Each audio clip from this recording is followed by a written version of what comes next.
More than 26.5 million Americans live in food deserts. Food deserts are places with no access to fresh, healthy food.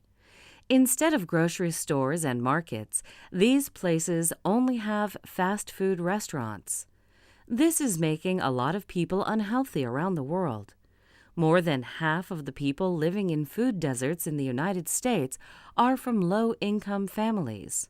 In activist Ron Finley's neighborhood of South Central Los Angeles, the problem is very bad, but he has an idea to fix it. I got tired of seeing this happening. And I wonder, how would you feel if you had no access to healthy food? If every time you walk out your door, you see the ill effects that the present food system have on your neighborhood? I see wheelchairs bought and sold like used cars. I see dialysis centers popping up like Starbucks. And I figured this has to stop. So I figured that the problem is the solution. Food is the problem, and food is the solution. So what I did, I planted a food forest in front of my house. It's on a strip of land that we call a parkway. It's like 150 feet by like 10 feet. The thing is, it's owned by the city, but you have to maintain it. So me and my group, LA Green Grounds, we got together and we started planting my food forest, fruit trees, the whole nine, for vegetables.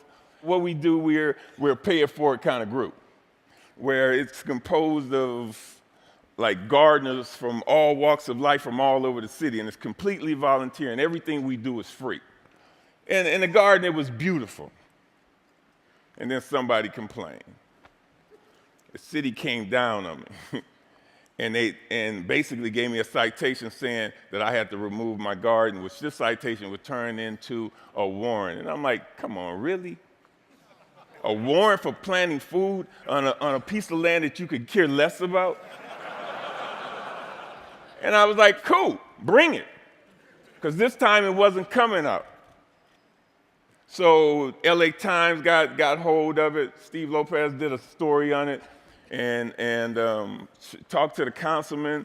And one of the Green Grounds members, they put up a petition on change.org. And with 900 signatures, we were a success. We had a victory on our hands.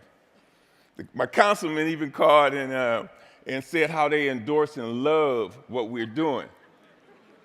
I mean, come on, why wouldn't they? LA leads the United States in vacant lots that the city actually owns. They own 26 square miles of vacant lots. That's 20 Central Parks. That's enough space to plant 725 million tomato plants. Growing one plant will give you 1,000, 10,000 seeds. Okay. When $1 worth of green beans will give you like $75 worth of produce. It's my gospel. I'm telling people, grow your own food. Growing your own food is like printing your own money.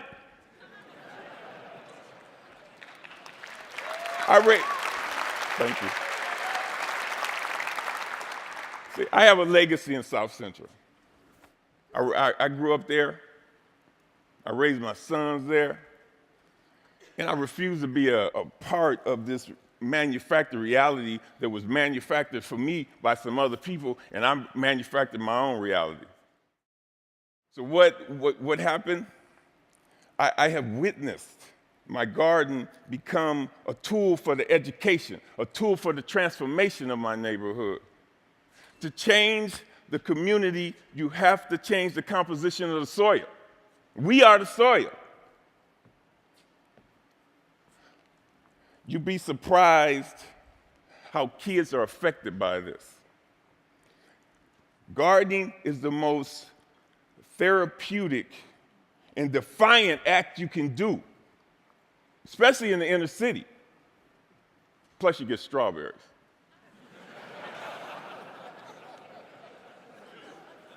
I remember this time, there was this mother and a daughter came. It was like 10:30 at night, and they were in my yard. And I came out, and they looked so ashamed. I'm like, Man, it made me feel bad that they were there, and I told them, you don't have to do this like this. This is on the street for a reason. It made me feel ashamed to see people that was this close to me that was hungry, and this only reinforced why I do this. There's another time when I put a garden in this homeless shelter in downtown Los Angeles. The guys, they helped me unload the truck. It was cool. They just shared the stories about how this affected them and how they used to plant with their mother and their grandmother. And it was just cool to see how this changed them if it was only for that one moment. So Green Grounds has gone on to plant maybe like 20 gardens. We've had like 50 people come to our dig-ins and participate, and it's all volunteers. If kids grow kale, kids eat kale. If they grow tomatoes, they eat tomatoes. I see young people, and they want to work, but they're in this thing where they're caught up. I see kids of color, and they just on this track that's designed for them, that leads them to nowhere. So with gardening, I see an opportunity where we can train these kids to take over their communities, to have a sustainable life. And when we do this, who knows? We might produce the next George Washington Carver. But if we don't change the composition of the soil, we will never do this. What I'm talking about is putting people to work and getting kids off the street and letting them know the joy, the pride, and the honor in growing your own food. Opening farmers markets.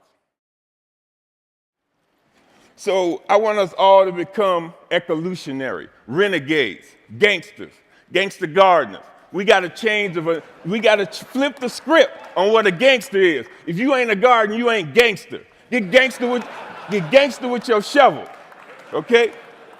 And let that be your weapon of choice.